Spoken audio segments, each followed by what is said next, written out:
அனைவருக்கும் வணக்கம். மூக்கில் வாசனையின்மை, நாவில் சுவையின்மை இருப்பவர்கள் இதனை முயற்சித்து பார்க்கலாம். அரசு அறிவித்துள்ளபடி உங்களுக்கு நாக்கில் சுவையின்மை இருந்தால் கண்டிப்பாக கொரோனா பரிசோதனை செய்து கொள்ளவும்.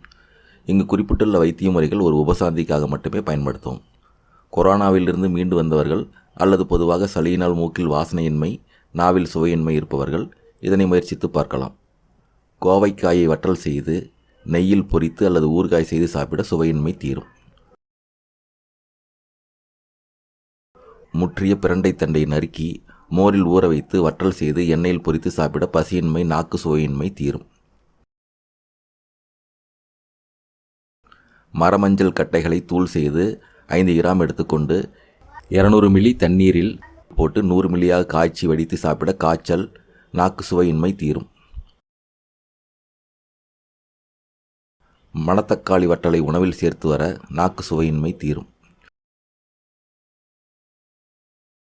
முசுமுசுக்கு இலைகளை அரைத்து தோசை மாவுடன் சேர்த்து தோசை செய்து சாப்பிட காய்ச்சல், சளியுடன் கூடிய காய்ச்சல், நாக்கு சுவையின்மை, வாசனையின்மை தீரும்.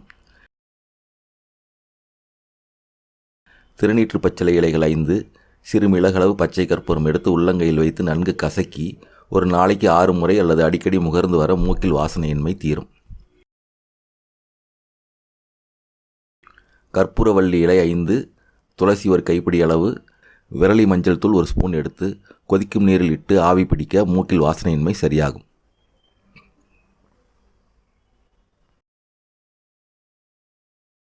இந்த தகவல் உங்களுக்கு பயனுள்ளதாக இருந்தால் நம்ம சேனலை சப்ஸ்கிரைப் பண்ணுங்கள். உங்கள் நண்பர்களுக்கு ஷேர் பண்ணுங்கள். உங்களுக்கு ஏதாவது சந்தேகம் இருந்தால் கமெண்ட் பண்ணுங்கள். நன்றி.